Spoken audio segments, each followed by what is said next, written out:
하나님께서 야곱은 사랑하고 에서는 미워하셨을까요? 자, 오늘 로마서 9장 12절 13절에 있는 말씀입니다. 리브가에게 이르시되 큰 자가 어린 자를 섬기리라 하셨나니 기록된 바 내가 야곱은 사랑하고 에서는 미워하였다 하심과 같으니라. 여러분, 이 사도 바울이 말라기에 있는 말씀을 로마서에서 지금 인용하고 있습니다. 하나님께서 야곱은 사랑하고 정말 에서는 미워하셨을까? 이 본문을 가지고 일부 이제 개신교에서는 어떤 사람들은 구원받도록 이렇게 예정하셨고 또 어떤 사람들은 영원히 멸망받도록 예정하셨다, 그런 교리를 뒷받침하는 데 사용하고 있습니다. 자, 정말 그게 바울이 의도하는 바일까요? 여기 창세기에서도 리브가에게 창세기 25장 23절에 두 국민이 내 태중에 있구나, 두 민족이 내 복중에서부터 나누이리라. 이 족속이 저 족속보다 강하겠고 큰 자는 어린 자를 섬기리라 하셨더라 라고 말씀하셨습니다. 여러분, 하나님께서 아직 출생하지도 않은 두 사람을 편애하신 건가요? 그렇다면 이 에서의 불신에 대한 책임은 하나님이 편애하셨기 때문에 그렇게 된 거 아닙니까? 여러분, 우리가 이 살면서 이 부모님들의 그 편애 때문에 불행한 자식이 나오듯이 에서도 그렇게 된 거 아닙니까? 여러분, 우리가 이 성경을 해석할 때 하나님은 뭐라고요? 하나님은 사랑이시다. 이 하나님은 사랑이라는 대전제를 갖고 말씀을 대해야 합니다. 또한 신약의 예수 그리스도와 구약의 여호와 하나님은 그 아름다운 성품이 동일하신 분입니다. 구약의 하나님은 심판하는 무서운 폭력적인 하나님이시고 그리스도는 사랑이시고 은혜로운 하나님이시다. 여러분, 이렇게 나눠버리면 안 됩니다. 그건 하나님을 모욕하는 것입니다. 오늘 이 시간을 통해서 하나님이 어떠한 분이신지, 하나님의 그 충만하시고 무한하신 사랑에 젖어드는 그런 기회가 되기를 간절히 바랍니다. 여러분, 이 리브가가 쌍둥이를 뵀는데요, 그 뱃속에 야곱과 에서가 있습니다. 자, 에서가 이제 사냥을 갔어요. 여러분, 이 이야기 잘 아시죠? 자, 사냥을 하러 간 사이에 야곱이 에서처럼 변장을 하고 이제 아버지에게 가서 대신 에서가 받을 축복을 야곱이 대신 받아버립니다. 그래서 에서는 못 받았어요. 자, 이 에서의 복을 누가 뺏어갔어요? 야곱이. 자, 그런데 우리가 한번 생각해 보자고요. 여러분, 복이라는 것을 뺏을 수가 있습니까? 여러분, 이 뺏었다는 말은 하나님께서 하신 말씀이 아닙니다. 이건 누가 한 말인가? 에서가 한 말입니다. 에서가 저 녀석이 내 복을 뺏어갔습니다, 그렇게 얘기했습니다. 여러분, 그것은 에서가 가진 복의 개념입니다. 진짜 복은 뺏을 수가 없어요.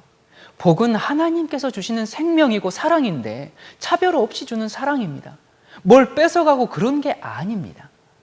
에서가 하는 말이 뭐예요? 야곱한테 복을 줬으면 나한테도 좀 줄 거 있지 않습니까? 지금 이런 식인데요, 에서의 이 복에 대한 개념은 완전히 잘못된 것입니다.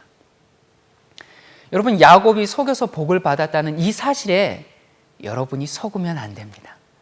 여러분, 복을 속여서 받을 수 있습니까? 속여서 받는 복이 복이에요? 속여서 받는 복은 복이 아닙니다. 그런데 우리는 속여서 받는 복도 복이거니 그렇게 생각하지요. 여러분, 이 자체가 벌써 우리가 이 복이라는 것을 우리식으로, 우리 죄인의 입장에서 해석하고 있습니다. 여러분, 이삭이 아들 둘을 낳았는데요, 결국 에서는 복을 원치 않았어요. 그런데 에서 자신은 또 복을 원해요. 그렇지요? 원합니다. 에서는 복을 원하는데 하나님께서는 에서는 복을 원치 않는다라고 말씀하십니다. 여러분, 그래서 우리가 여기서 생각해 볼 수 있는 것은 에서가 원했던 복은 하나님이 주시는 복이 아닙니다. 에서가 원했던 복은 오늘날 교회에서 많은 사람들이 원하는 그런 복입니다. 그런 것과 같은 복이에요.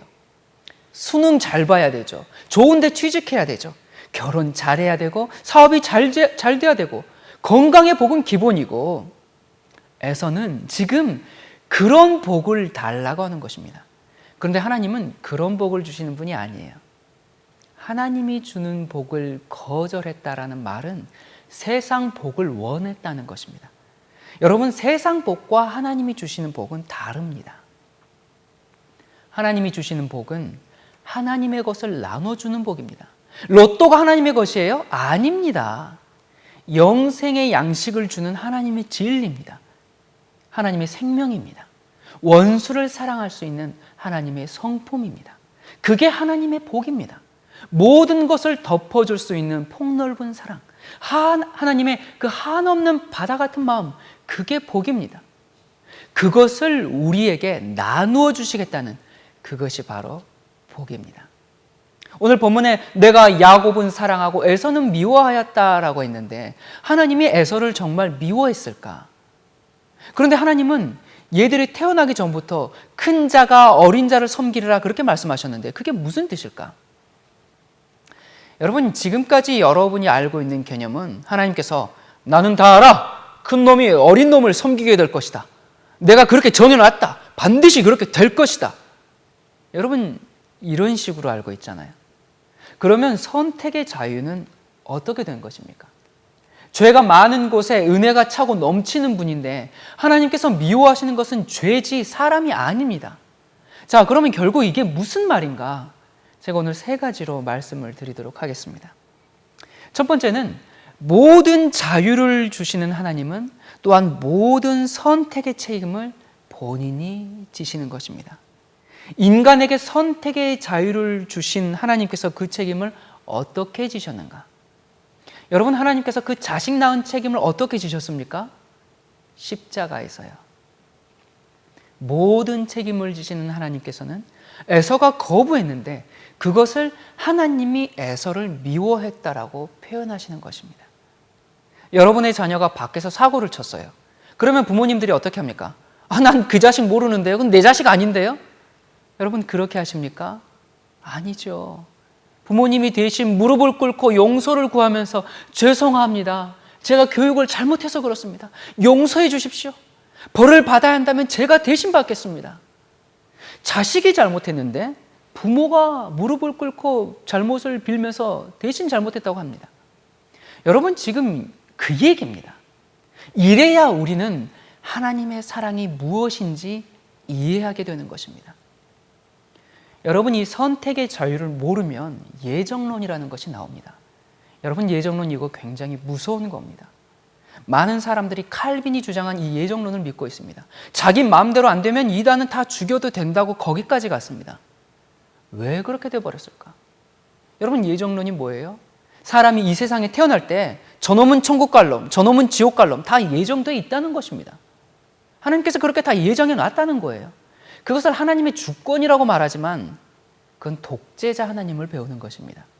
선택의 자유라는 것을 상상할 수가 없습니다. 여러분, 이 예정론을 믿으면 운명론에 빠집니다. 많은 종교인이 이 운명론에 빠져 있습니다. 우리도 모르게 다 프로그램 돼가지고 세상에 딱 나왔다. 너는 장로교인이 되도록 예정되었으니까 그러니까 희망이 있다. 그러니까 네가 교회 나오는 거 아니냐? 아닙니다. 우리의 운명은 시시각각 우리의 선택에 따라 변할 수 있도록 되어 있습니다. 여러분, 이 선택의 자유와 예정론, 이 운명론은 상극입니다. 예정론을 믿으면 아무리 믿어도 구원의 확신이 있을 수가 없습니다. 나는 어떻게 예정됐는지 알 수가 없어요. 내 자유의지는 전혀 작용하지가 않아요. 여러분, 이 한국을 이 예정론, 이 운명론을 주장하는 이 장로교가 꽉 잡고 있는데 왜 그럴까? 여러분, 한국 사람들이 왜 이 예정론에 거부감 없이 이렇게 다 받아들일까? 거부감이 없어요. 왜 그럴까? 다 팔자소관이지. 여러분, 이런 말 많이 들어보셨죠? 팔자소관. 여러분, 이 한국 민족 정서에 흐르는 이 운명론, 이러니까 이 예정론과 딱 맞아 떨어진 겁니다. 여러분, 그렇기 때문에 그리스도인들은 팔자소관 이런 말 하시면 안 됩니다. 여러분, 이 선택의 자유라는 것은 참으로 고귀한 것입니다. 이 선택의 자유가 있어야만 내가 인간으로서 존재할 수 있는 것입니다. 선택의 자유가 있어야만 하나님과 내가 사랑을 주고받을 수 있는 것입니다. 자, 여기 이 로마서 이제 9장 12, 13절 그 다음에 아주 재미있는 말이 나옵니다. 14절 보면 그런즉 우리가 무슨 말 하리요? 하나님께 불의가 있느뇨? 그럴 수 없느니라. 자, 불의가 있느냐? 없다. 이것이 공의롭다. 그 말인데요. 여러분, 지금 공의가 뭔가?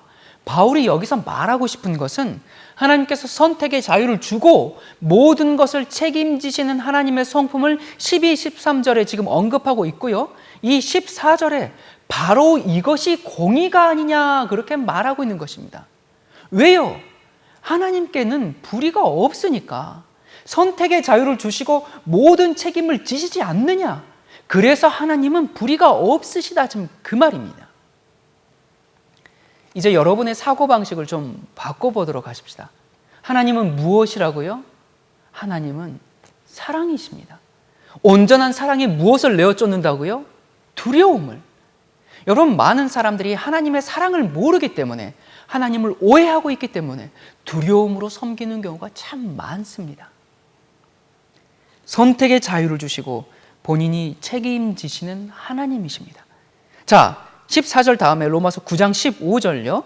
모세에게 이르시되 내가 긍휼히 여길 자를 긍휼히 여기고 불쌍히 여길 자를 불쌍히 여기리라 하셨으니. 여러분이 이 말씀을 우리가 겉만 보고 해석하면 아주 고약한 말이 됩니다.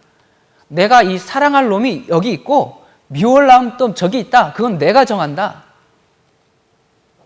여러분이 다메섹 이전의 바울 같으면 이 말씀을 어떻게 했을까요? 맞아. 하나님이 에서는 미워했지. 이렇게 해석했습니다. 여러분, 그것은 바울이 사울 때 얘기고 지금은 바울입니다. 그 독재자적인 하나님으로 오해하고 있던 그 사울이 그리스도의 사랑을 맛보고 변화된 바울이 되어서 지금 기록하고 있는 말씀이에요.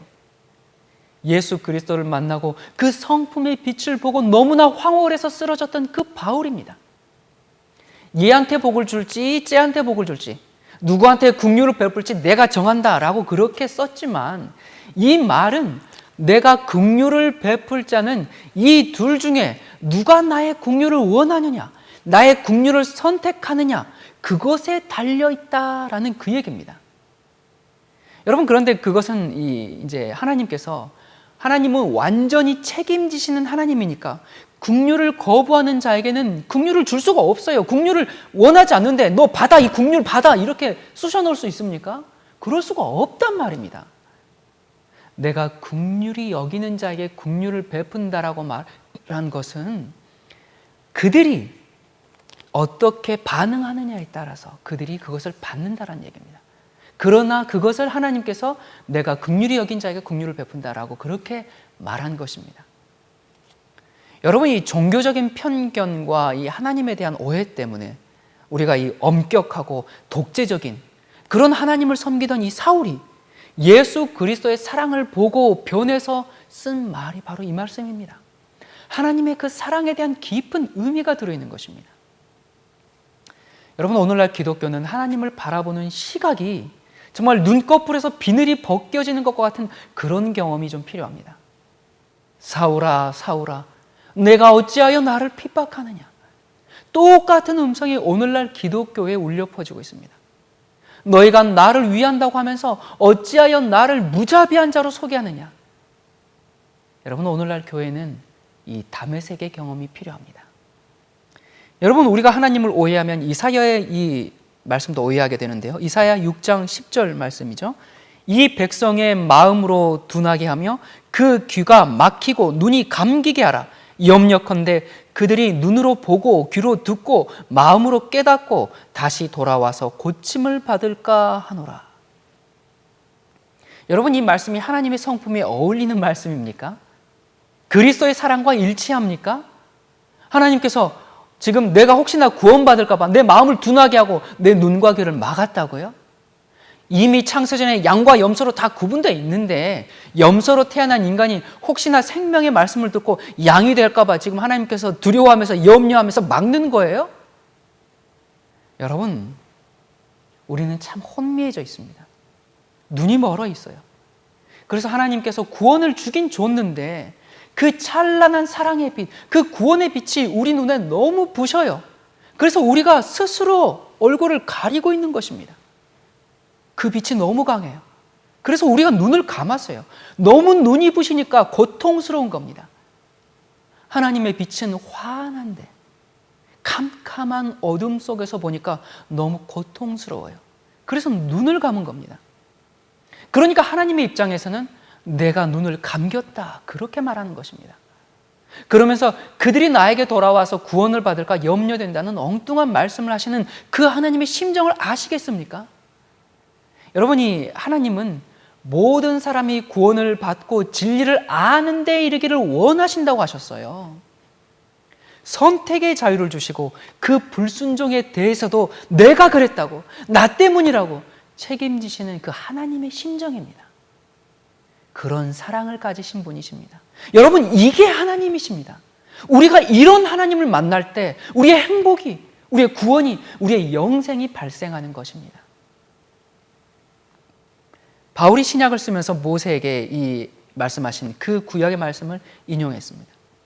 옛날에 사울일 때는 구약을 잘못 봤어요.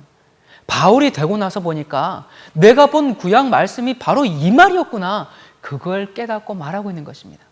지금 이 말 속에는 나는 지금까지 속았구나, 하나님은 인자와 사랑이신데 나는 무섭고 독재적인 분으로 지금까지 백성들에게 가르쳐 왔구나. 그러나 내가 예수 그리스도를 만나고 그리스도 안에서 보니 이것이 바로 공이구나, 그 말입니다. 선택의 자유를 주시고 그리고 그것을 책임지시는 하나님. 그래서 이게 불이냐, 이게 공이다, 그렇다, 지금 그렇게 선포하고 있는 것입니다. 여러분, 사람들이 하나님의 사랑에 대해서 다 눈을 가리고 있어요. 그래서 하나님을 오해하고 있습니다. 여러분, 누가 여러분들을 오해하면 어떻습니까? 참 억울하지요. 지금 하나님이 딱 그 심정입니다. 하나님은 사랑이신데, 그래서 그 사랑을 표현한 건데 인간들이 자기 수준에서 하나님의 사랑을 해석하려고 그렇게 보니까 하나님을 오해하고 있는 것입니다. 여러분, 우리는 하나님의 억울하심, 그 누명을 벗겨드려야 합니다. 요한일서 2장 9절부터 11절에 빛 가운데 있다 하며 그 형제를 미워하는 자는 지금까지 어두운 가운데 있는 자요.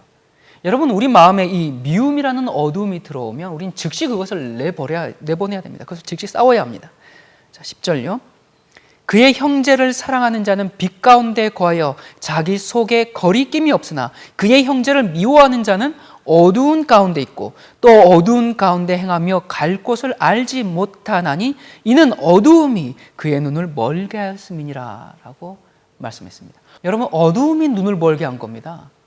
용서를 할수록 멀었던 눈이 떠지기 시작합니다.